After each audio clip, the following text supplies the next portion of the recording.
So hello and welcome to this NPTEL course entitled Feminist Writings, where we'll begin with a new text today, which will be Jhumpa Lahiri's short story, A Temporary Matter. Now, as we know that we've done a series of texts which cover up the theoretical grounds about feminism, about gender studies, and also we have literary texts which sort of explicate and instantiate the theoretical readings. Now, one of the good things about literary texts is that fiction provides you a very interesting refractive medium of reality. So it's a good refraction of reality. It's not just a reflection, it's a refraction of reality. In a sense that, what the refraction, it sort of, when light travels from one medium to another medium, there's a certain change in angle, there's a certain change in the character of light. So what happens in fiction is, likewise, there's a certain degree of stylization of reality. That's why the word refraction is probably a better word than reflection. Now, when you come to a writer like Jhumpa Lahiri, we find that she is a master storyteller.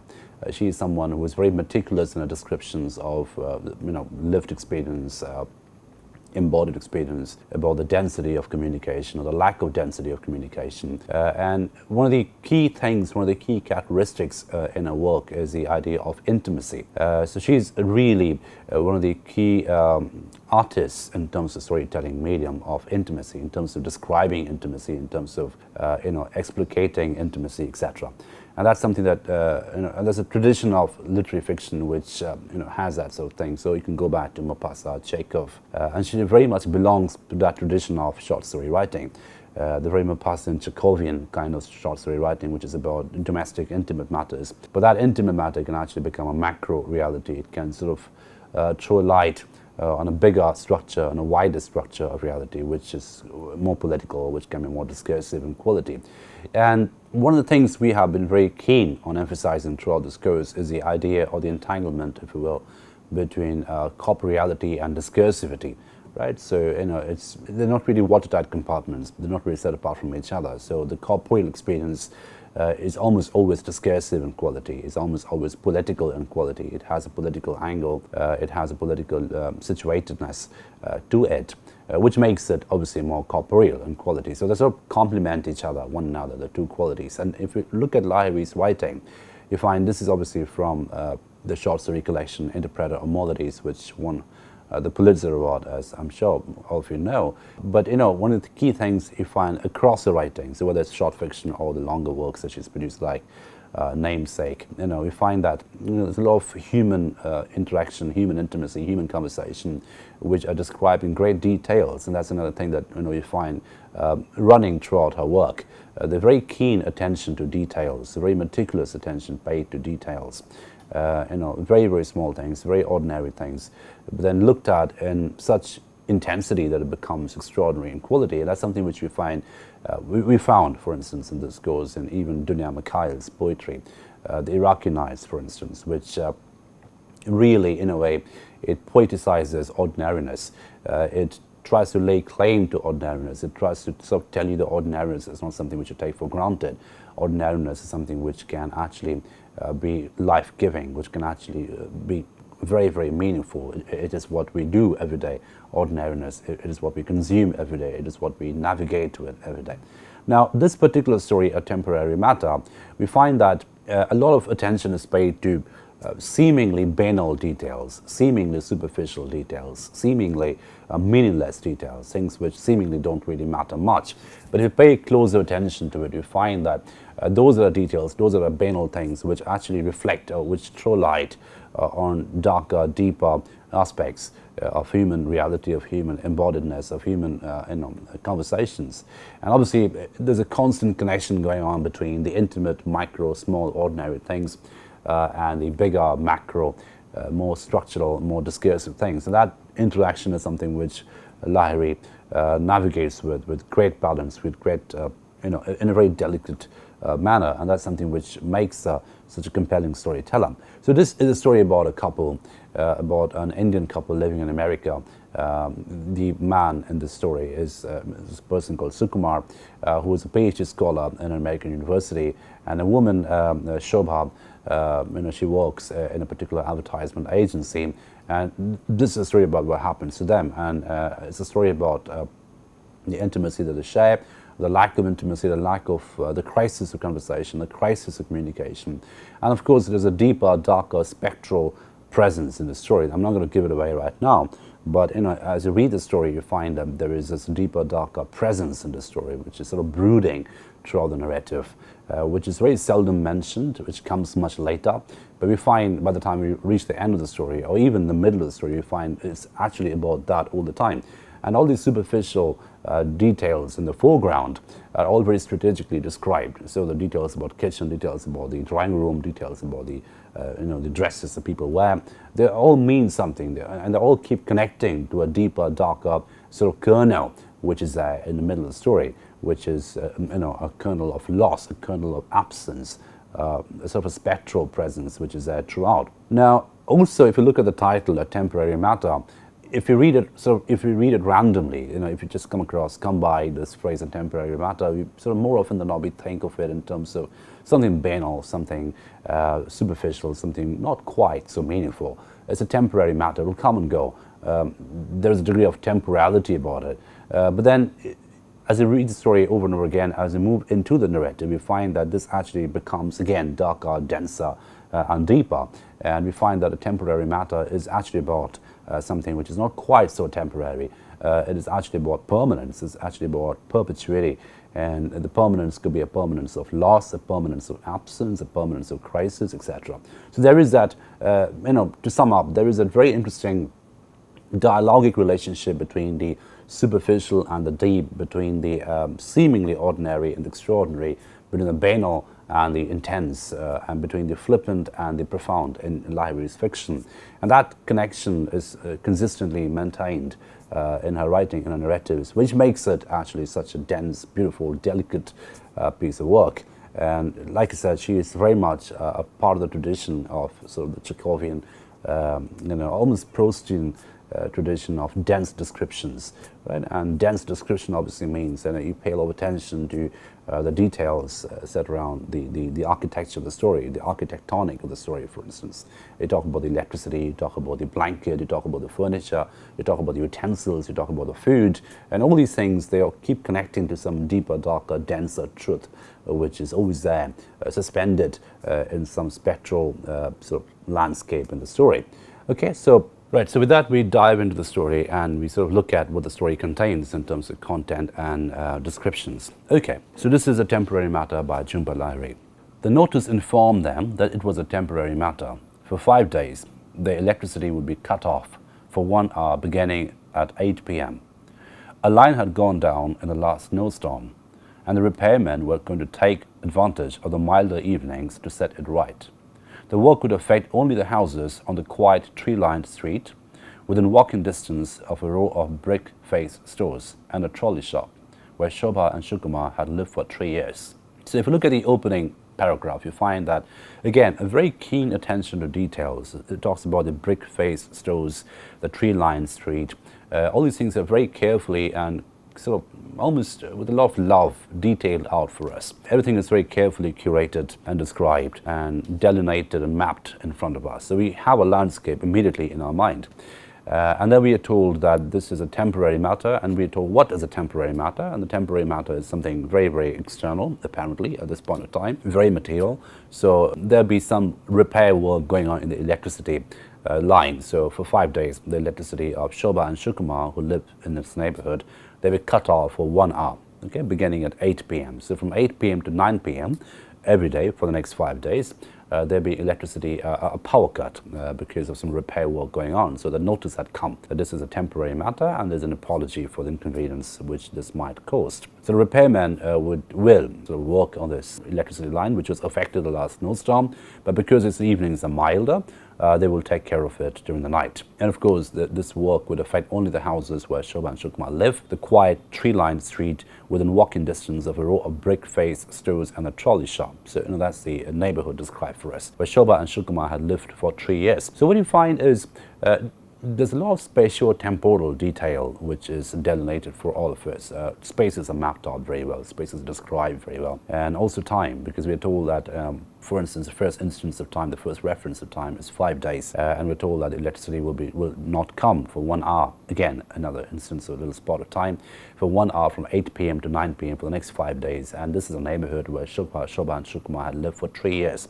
So all these spatio-temporal dense details are mapped out in front of us, in great descriptive rigor and descriptive happiness. There's a degree of happiness in the description. It's very detailed, it's carefully done, it's all very mapped out in front of us, so you can visualize it as readers. It's good of them to warn us, Shobha conceded after reading the notice aloud, more for our own benefit than Shukumar's. So, again, this is the first instance in the story where we find there's a certain kind of conversation going on where Shobha reads out a notice. It's good of them to warn us, but she's not actually telling that to her husband Shukumar. We assume it's a husband Shukumar, or a partner, or a boyfriend. We don't quite know. So Shobha reads out the notice, but then we are also told immediately that this is more for our own benefit than Shukumar. So immediately we begin to realize that might be there's some kind of a description about the conversations, the communication between these two people, which is being hinted at this point in time. Because when you're reading out a notice, you're not really bothered so much whether that's going to be heard by the other person across the table, but you're doing it for your own benefit. You're doing it because you want to sort of read out and register it and process it in your mind. She let the strap of her leather satchel, plump with files, slip from her shoulders and left it in the hallway as she walked into the kitchen. She wore a navy blue poplin raincoat over grey sweatpants and white sneakers, looking at 33 like the type of woman she'd once claimed she would never resemble. So we're given a description of her dress, very careful sartorial details, and then we also give a description of her gait in the house. So she takes off the leather satchel, which is full of files, slips it from her shoulders and leaves it in the hallway and walks into the kitchen. And then she wears a raincoat over great sweatpants, and we are also told that she's 33 years old, and she's looking at the type of woman that she once claimed she'll never resemble. So again, we are told of a certain thing, and these are seemingly superficial descriptions about dress, about a certain kind of walk, about a certain kind of appearance, but also notice the way it connects to something probably deeper, because we are told right away that she once claimed that she will never look like this kind of woman, but then she ends up, looking exactly like that at the age of 33. She come from the gym. Her cranberry lipstick was visible only on the outer reaches of her mouth, and her eyeliner had left charcoal patches beneath her lower lashes. She used to look this way sometimes, Shukumar thought, on mornings after a party or a night at a bar, when she had been too lazy to wash her face, too eager to collapse into his arms. She dropped a sheaf of mail on the table without a glance. Her eyes were still fixed on a notice in the other hand. But then she'd do this sort of thing during the day.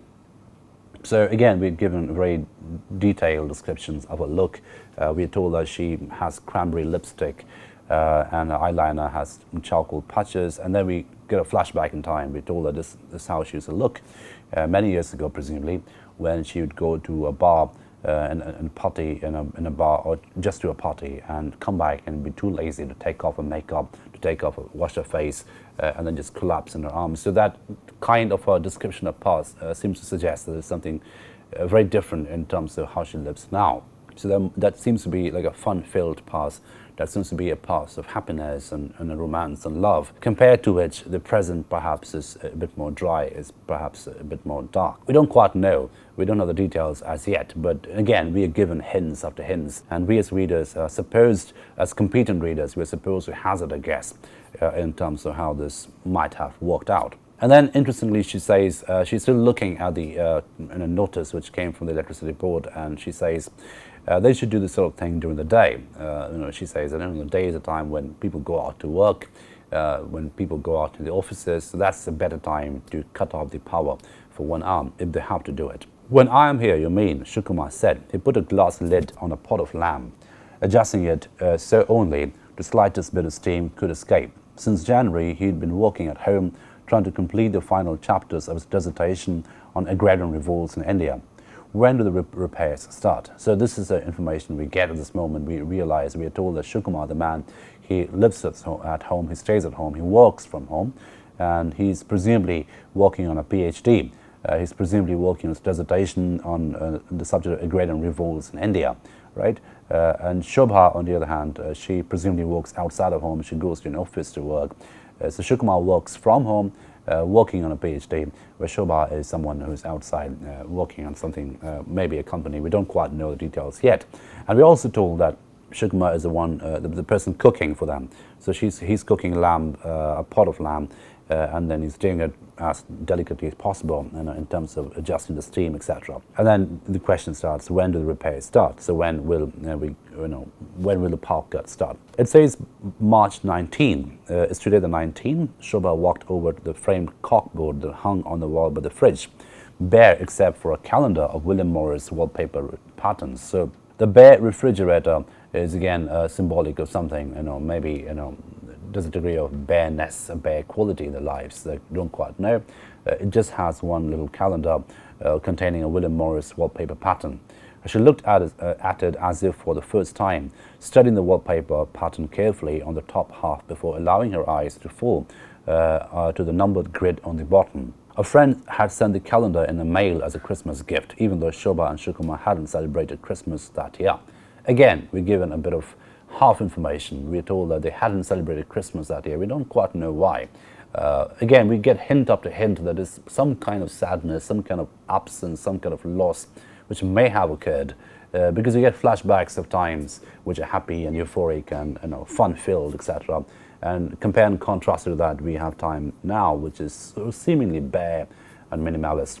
And there's a degree of terseness in terms of the conversation, etc. And we're told that that particular year, they hadn't celebrated Christmas, so we don't know why. So something may have happened for them not to celebrate Christmas. Today, then, Shobha announced, you have a dentist appointment next Friday, by the way. So today happens to be March 19th, so the power cuts will start from today.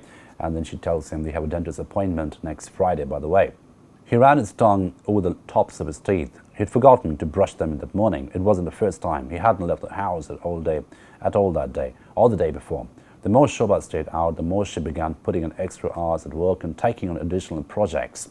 The more he wanted to stay in, not even leaving to get the mail or to buy fruit or wine at the stores by the trolley shop. So we were given two very different descriptions of their lifestyles and work.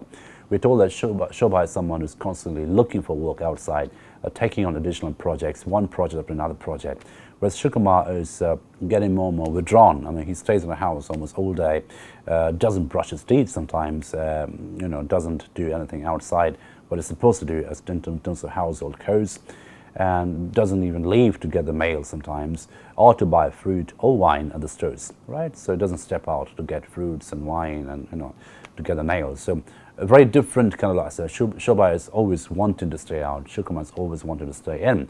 And that kind of a centripetal inclinations seem to suggest that maybe they're not quite connected to each other in the way that they probably were at some point in time, because we're given a description that at one point in time Shobha and Sukumar would party all night, and Shobha would come back and collapse in his arms without even bothering to take off his eyeliners or the makeup that she had on. So that must have been much happier at times. That must have been more intimate. That must have been more romantic compared to what they have now, which is sort of seemingly bare in quality. And now we get the sort of the central part of the story, the central part of the information from which everything else emerges, from which everything else emanates in terms of the quality of life that they have. So what happened? Something must have happened to make this sort of dramatic difference between the past and the present, this massive transition, that experience, painfully perhaps, between what they used to have, what they used to share at one point in time, and what they have now. So what took place? And this is what took place. This is an event in the story which caused the transition, which caused this massive difference. 6 months ago, in September, Sukumar was at an academic conference in Baltimore, and when Shobha went into labor, so she was pregnant, she went into labor, and Sukumar had gone to an academic conference in Baltimore 3 weeks before her due date. So she was due to deliver on a particular day, but 3 weeks before the date, she went into labor, and she had to be hospitalized, and Sukumar had to go to a conference at that point in time. He hadn't wanted to go to the conference, but she had insisted. It was important to make contacts, and he'd be entering the job market next year. She told him that she had his number at the hotel and a copy of his schedule and flight numbers, and she had arranged with her friend Jillian for a ride to the hospital in the event of an emergency. When a cab pulled away that morning for the airport, Shobha stood waving goodbye in her room, with one arm resting on the mound of her belly as if it were a perfectly natural part of her body. So we're given a description of a pregnancy and the fact that she was pregnant and the fact that she was about to deliver a baby, and she went into labor, 3 weeks before her due date, and that also happened at the time when Shukuma had to go to a conference in Baltimore. He was reluctant to go, we are told, but then we also told that she insisted that he went because it's important for him to make contacts, to make a peer network, because he'll be entering the job market soon. And then she told him that in case of an emergency, she has a friend who can drive her to the hospital, and that she has all the contacts of him to reach him in the hotel, and in case something goes wrong. And then we are told that the last image that Shukuma had of the pregnant Shobha was her standing and waving goodbye in her robe, with one arm resting on the mound of her belly, as if it were a perfectly natural part of her body. So the belly, obviously, of a pregnant woman, but it looks completely natural on her body, and that sort of seems to suggest that she finds the entire experience of pregnancy. She found the entire experience of pregnancy to be perfectly organic and natural and happy. It just fitted in her perfectly in a very organic, natural way. That was the image that he had of her while he drove off to the airport in the taxi. Each time he thought of that moment, the last time he saw Shobha pregnant, it was the cab. So, that was the last image that stayed in his mind. That was the last image of Shobha that Shukuma had with him in old times, and that was the image of her standing and waving goodbye while she was pregnant. So each time he thought of that moment, the last moment he saw Shobha pregnant, it was a cab he remembered most, a station wagon, painted red with blue lettering. So, that vehicle becomes very important as a symbolic presence, a symbolic space. The last time that, Shukuma saw Shobha pregnant, the last moment, the last image of her being pregnant, and he remembers the cab that he was in. It was cavernous compared to their own car. It was like a cave-in, and it was like a cave-like quality. It was like big and huge. Although Shukuma was 6 feet tall, with hands too big ever to rest comfortably in the pockets of his jeans, he felt dwarfed in the back seat. So we have been talking a lot about the relationship between space and embodiment, especially when it comes to gender. And we've seen how that plays out in different situations. So for instance, if you remember Sylvia Plath's poem Tulips, which we covered during this course, the entire quality of space affects the way you embody yourself, affects the way you acknowledge your embodiment, affects the way you have awareness of your body. And likewise, we have Shukuma in this massive station wagon. He feels dwarfed, he feels small, despite being 6 feet tall, despite having huge hands. He feels a bit tiny down in a way. As the cab sped down Bacon Street, he imagined a day when he and Shobha might need to buy a station wagon of their own to car the children back and forth from music lessons and dentist appointments. So this is an image of a perfectly domestic couple, a perfectly happy couple with children, with buying a station wagon, and taking them to different appointments, appointments with doctors, appointments with music lessons, appointments with different things that children do, etc. And that again becomes an image of felicity, an image of happiness, an image of perfect familial felicity in Shukuma's mind. And what that seems to suggest, obviously, is that was something, that was a possibility that they had, and that possibility is probably lost. That possibility is probably frustrated because of certain things. So he imagined himself having to buy a station wagon, taking the children to different appointments, etc. He imagined himself gripping the wheel as Shobha turned around to hand the children juice boxes. Once these images of parenthood had troubled Shukuma, adding to his anxiety that he was still a student at 35. But that early autumn morning, the trees were still heavy with bronze lips. He welcomed the image for the first time. So he had this image of a possibility of parenthood in his mind, and he thought we'd buy a station wagon and we'll take the children out for different appointments, to picnics, to dentist appointments, to music lessons, and Shobha would sit in the front seat, turn back, and give the juice boxes to the children. So that becomes an image of perfect happiness, perfect familial happiness, perfect parental happiness, etc. And that was the image he had in mind while he was sitting in the station wagon, heading to the airport, heading to the conference, away from his pregnant wife who was about to go into labor. A member of the staff had found him somehow among the identical convention rooms and handed him a stiff square of stationery. It was only a telephone number, but Shukumar knew it was a hospital. When he returned to Boston, it was over. The baby had been born dead. Shobha was lying on the bed, asleep, in a private room so small there was barely enough space to stand beside her. In a wing of the hospital they hadn't been to on the tour for expectant parents. Her placenta had weakened and she'd had a cesarean, though not quickly enough. The doctor explained that these things happen. He smiled in the kindest way it was possible to smile at people known only professionally. Shobha would be back on her feet in a few weeks. There was nothing to indicate that she would not be able to have children in the future. So this is a point in the story where we have this deep, dark tragedy that had affected them. They had lost a child. They had a child. They were expecting a child who was born dead. And we're told that Shukumar was in a conference at that point in time, and someone found him in a conference convention room and gave him a piece of stationery containing the hospital's phone number. And when he called them, the news was given to him, and by the time he came back to Boston, where they were staying together, the baby was, it was all over. The baby was born dead. And again, space becomes very important over here. Shobha was in a private room which wasn't shown to them when they had a hospital tour as expecting parents. When parents go to a hospital, they take the tour of the hospital and they're shown different rooms. But this room where she was in, having just lost a child, was not shown to them, because that was a room which wasn't really foregrounded at that point of time when they took a tour of the hospital. And we're given the description of how this tragedy happened. Her placenta had weakened and she had a cesarean, but not quickly enough. So it was an emergency. It was a dramatic deterioration, a very drastic deterioration of her condition. And the doctor explained that these things happen, and he gave a very professional smile. So that seems to indicate that the human distance the doctor has with this, from this tragedy, from this deep, dark tragedy that these two people experienced. And we are told that Shobha will be back on her feet in a few weeks. There was nothing to indicate that she would not be able to have children in the future. So she might be able to have children in the future. And there's nothing to indicate that that is impossible anymore. That little paragraph over here contains the core of the human tragedy, contains the explanation of almost everything in the story in terms of the crisis in communication, in terms of the distance that two people feel from each other, in terms of the alienation they have as parents, etc. Okay, so we'll stop at this point today and we'll continue with the story in the next lecture. But what's important is for us to understand is when you look at the relationship between gender, the body, corporeality, discursivity in the story, it all becomes very, very important and all becomes very, very carefully curated in Lahiri's fiction. And that's something we'll continue to explore in the lectures to come. Thank you for your attention.